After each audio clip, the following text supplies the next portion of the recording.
வணக்கம் மக்களே! இந்த வீடியோல பல பங்குகள் பற்றியான அப்டேட்ட நம்ம டிஸ்கஸ் பண்ண போறோம். நம்ம க்ளோஸா வாட்ச் பண்ணிட்டு இருக்கக்கூடிய நிறுவனங்களோட ரிசல்ட் எல்லாம் வந்திருக்கு. ஒன் பை ஒன்னா டிஸ்கஸ் பண்ணுவோம். இன்னும் சில நிறுவனங்களோட ரிசல்ட்ட எடுத்துட்டு வரல. இன்னும் அந்த நிறுவனங்களோட ரிசல்ட் போஸ்ட் பண்ணாம இருக்கு. ஸோ அது வந்ததும் நாளைக்கு ஆஃப்டர்நூன் அத பத்தி நம்ம டிஸ்கஸ் பண்ணுவோம்.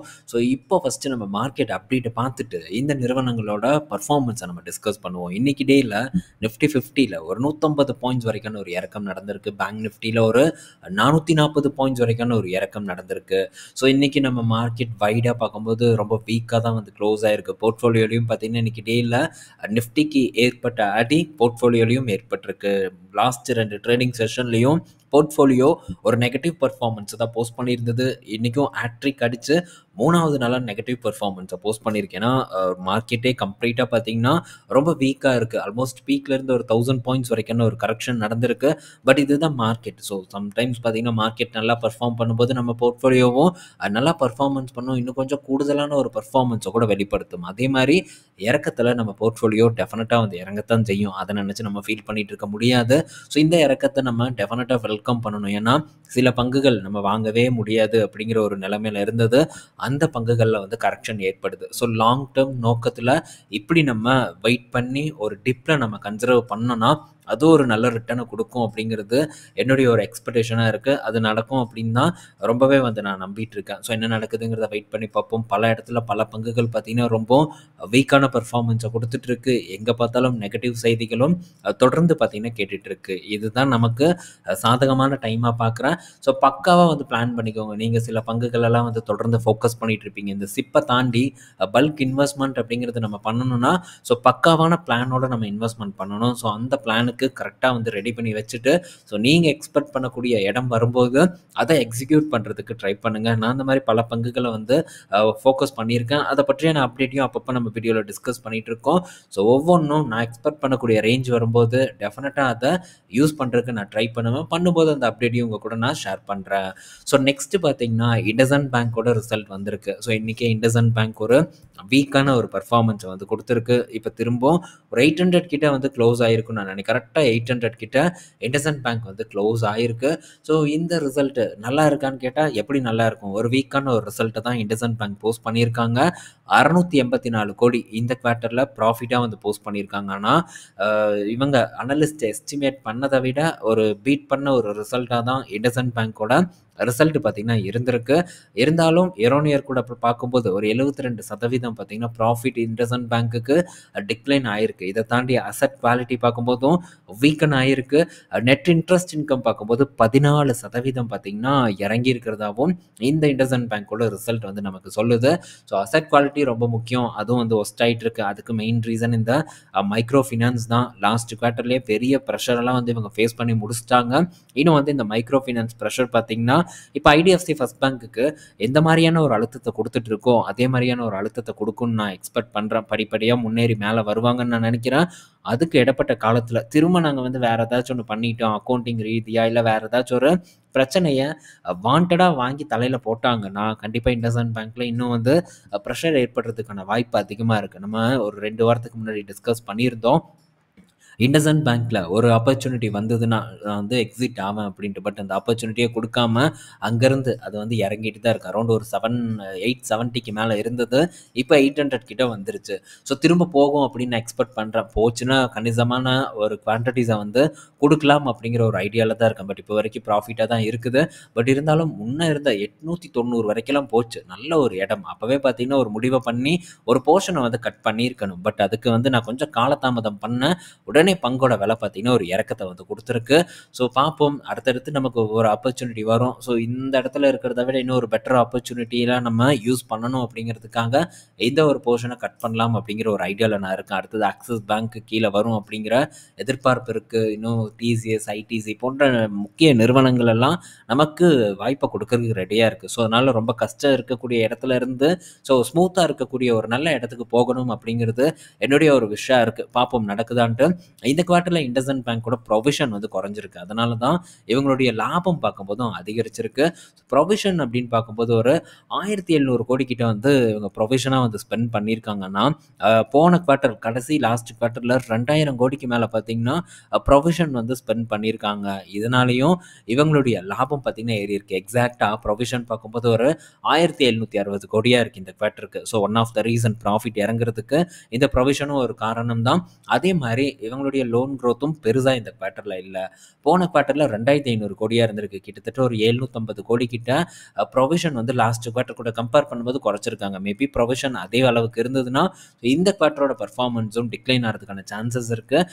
பட் எப்படியோ வந்து ப்ராஃபிட்டபுளாக வந்து கொண்டு வந்து நிறுத்திட்டாங்க. இது அப்படியே சஸ்டெயின் ஆகி ஒரு வளர்ச்சியை நோக்கி போகுமாங்கிறது தான் நம்ம இன்னும் ஃபோக்கஸ் பண்ணணும் அப்படிங்கிறது என்னுடைய கருத்து. ஸோ இண்டஸ்இண்ட் பேங்க் இப்போ என்ன பண்ணலாம் அப்படிங்கிற ஒரு கேள்வியும் பல பேர்கிட்ட இருந்துட்டு இருக்கு. இப்போ எதுவும் பண்ணாமல் வேடிக்கை பார்க்குறது நல்லது. மேபி திரும்ப நமக்கு ஒரு ஆப்பர்ச்சுனிட்டி ஒரு டிப்பில் கிடச்சிதுன்னா அப்போ வந்து ஃபோக்கஸ் பண்ணுறது திங்க் பண்ணலாம். ஏன்னா அந்த மாதிரி குறைஞ்ச இடத்துல வாங்கும்போது ரிஸ்க் வந்து நமக்கு கொஞ்சம் கம்மி ஆகும். இப்போதைக்கு இண்டஸ்இண்ட் பேங்க்கில் அப்படியே தலைகீழாக எல்லாமே மாறிடாது. இன்னும் இந்த பிரச்சனை தொடர்ந்து இருந்துட்டு தான் இருக்க போகுது. அதனால் அவசரமெல்லாம் ஒன்றும் பண்ண வேண்டாம். இன்னும் பெட்டரான ஒரு ஆப்பர்ச்சுனிட்டி வருது. அந்த ஆப்பர்ச்சுனிட்டியை ஃபோக்கஸ் பண்ணுங்கள். லாஸ்ட் டைமே நமக்கு ஒரு நல்ல ஆப்பர்ச்சுனிட்டி இண்டஸ்இண்டில் வந்து கிடச்சிது. அரௌண்ட் 600 அந்த ரேஞ்ச் கிட்ட. ஸோ அதை பலரும் பார்த்தீங்கன்னா யூஸ் பண்ணியிருந்தாங்க. ஸோ யூஸ் பண்ணாதவங்க இப்போ பண்ணணுமானா பண்ண வேண்டாங்கிறது என்னுடைய கருத்து.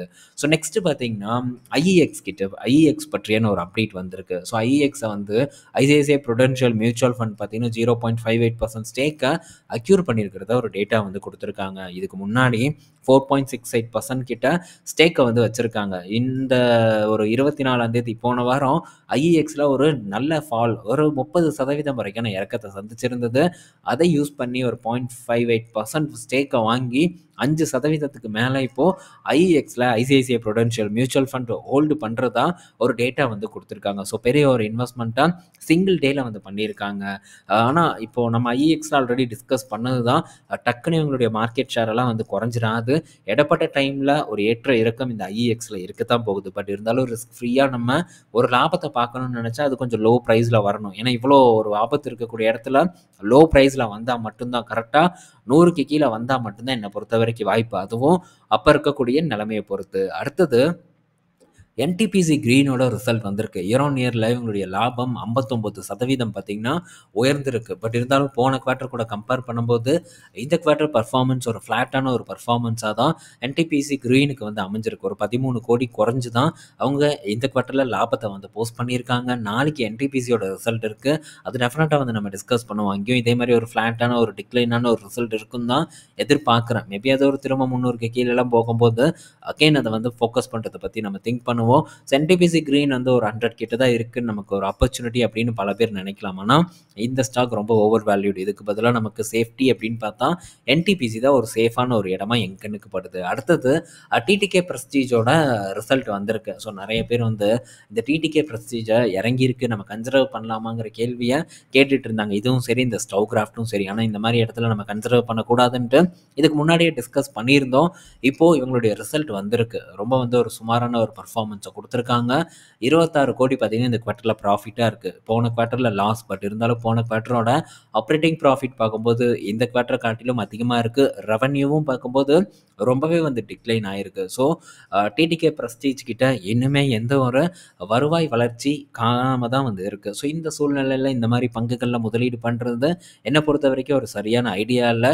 ஹெவி காம்படிஷன் பார்த்திங்கன்னா அன்பிராண்டட் செக்மெண்ட் கிட்டேருந்து வந்துட்டுருக்கு. ஸோ அதெல்லாம் எப்படி சமாளிப்பாங்கங்கிறத நம்ம வெயிட் பண்ணி தான் வந்து பார்க்கணும். சுத்தமாக சேல்ஸ் க்ரோத் இல்லாத ஒரு நிறுவனமாக இப்போ இந்த டிடிகே வந்து மாறி இருக்கு. ஸோ ஸ்டவ் கிராஃப்ட்டுக்கும் பார்த்தீங்கன்னா இதே ஒரு நிலைமை தான். அதனால் இந்த பங்குகள் பக்கமெல்லாம் போகாமல் இருக்கிறது ரொம்ப நல்லது உங்களுக்கு. அடுத்தது டாக்டர் ரெட்டிகிட்ட இருந்து ஒரு அப்டேட் வந்திருக்கு. ஸோ டாக்டர் ரெட்டி பார்த்தீங்கன்னா இந்த பிராண்டட் அசட்டை வந்து நாங்கள் கான்சன்ட்ரேஷன் பண்ண போகிறோம் அப்படின்னு வந்து சொல்லியிருக்காங்க. ஸோ இதுதான் ஒரு நல்ல வளர்ச்சி எங்களுக்கு கொடுக்கும் அப்படிங்கிற மாதிரி நிறுவனத்தோட தலைவர் நரசிம்மம் வந்து ஒரு ஸ்டேட்மெண்ட்டை கொடுத்துருக்காங்க. ஸோ இப்போது அமெரிக்கன் மார்க்கெட்டில் இந்த ஜெனரிக் ட்ரக்கு ப்ரைஸ் எரோஷனை பெரிய அளவுக்கு ஃபேஸ் பண்ணிகிட்ருக்கு. இதிலேருந்து தப்பிக்கணும்னா பிராண்டட் போர்ட்ஃபோலியோவை இன்னும் பெருசாக பில்ட் பண்ணணும் அப்படின்ட்டு இவரே வந்து குறிப்பிட்டு சொல்லியிருக்காரு. உண்மையும் கூட. ஸோ அதற்கான ஒரு முயற்சி ஆல்ரெடி வந்து டாக்டர் ரெட்டி இறங்கிட்டாங்க. ஸோ ஒரு என்ஆர்டி பிஸ்னஸை வந்து அக்யூசேஷன் பண்ணாங்க ஒரு 5000 கோடி கிட்ட கொடுத்து. அது இப்போ இவங்களுடைய ரெவன்யூவில் ஒரு நல்ல கான்ட்ரிபியூட் பண்ணிட்டு இருக்கு. ஸோ இன்னும் வந்து அது அதே மாதிரியான சில பிராண்டட் அக்யூசேஷனை நாங்கள் பண்ணுவோம் அப்படின்ட்டும் டாக்டர் ரெட்டி தரப்புல இருந்து ஒரு அப்டேட் கொடுத்துருக்காங்க. ஸோ அடுத்தது பார்த்தீங்கன்னா வாரி எனர்ஜிஸ் கிட்ட இருந்து ரிசல்ட் வந்திருக்கு. ஸோ நல்ல ஒரு பெர்ஃபார்மன்ஸை வாரி எனர்ஜிஸ் வந்து கொடுத்துருக்காங்க. நெட் ப்ராஃபிட் வந்து பார்க்கும்போது கிட்டத்தட்ட 20% பார்த்தீங்கன்னா குவார்டர் ஆன் குவார்டரில் உயர்ந்திருக்கு. இயர் ஆன் இயர் பார்க்கும்போதும் இந்த வாரி எனர்ஜிஸோட பெர்ஃபார்மன்ஸ் வந்து ஒரு நல்ல பெர்ஃபார்மன்ஸாக தான் வந்து இருக்குது. ஸோ அரௌண்ட் ஒரு 40 PE கிட்ட ட்ரேட் ஆகிட்டு இருக்கு.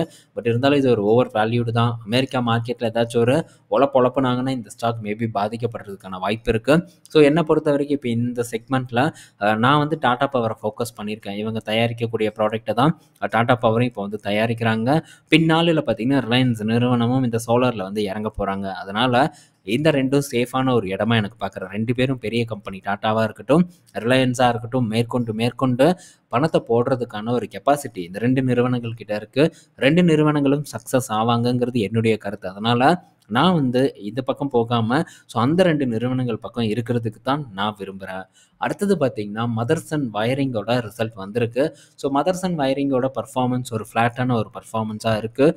143 கோடி இந்த குவார்ட்டரில் ப்ராஃபிட் பண்ணியிருக்காங்க. இயர் ஆன் இயரில் ஒரு 4% டிக்ளைனும் பார்த்தீங்கன்னா இந்த மதர்சனில் ஏற்பட்டிருக்கு. பட் ரெவன்யூ பார்க்கும்போது உயர்ந்திருக்கு. ரெவன்யூ உயர்ந்திருந்தாலும் மார்ஜின் அடிபட்டிருக்கிறதுக்கான ரீசன் சில ப்ராஜெக்ட் க்ரீன்ஃபீல்ட் ப்ராஜெக்ட் நடந்துட்டு இருக்கிறதாவும் அதனால் அவங்களுடைய பர்ஃபார்மன்ஸ் இந்த குவார்ட்டரில் குறைஞ்சிருக்கிறதாவும் ஒரு அப்டேட் வந்து கொடுத்துருக்காங்க. பட் இந்த குவார்ட்டர் பர்ஃபார்மன்ஸ் ஒரு நல்ல ரெவன்யூ க்ரோத் பார்க்கும்போது இயர் ஆன் இயரில் இருந்தாலும் குவார்ட்டர் ஆன் குவார்ட்டரில் ஒரு மந்தமான ஃப்ளாட்டான ஒரு பர்ஃபார்மன்ஸ் தான் இந்த மதர்சன் வயரிங் கொடுத்துருக்காங்க. ஆல்ரெடி இந்த பங்கு ஒரு ஏற்றத்தை கொடுத்து இப்போ சின்னதாக ஒரு கரெக்ஷனில் இருக்குது. ஆல்மோஸ்ட் ஒரு சப்போர்ட் கிட்டே இருக்குது 40ங்கிறது.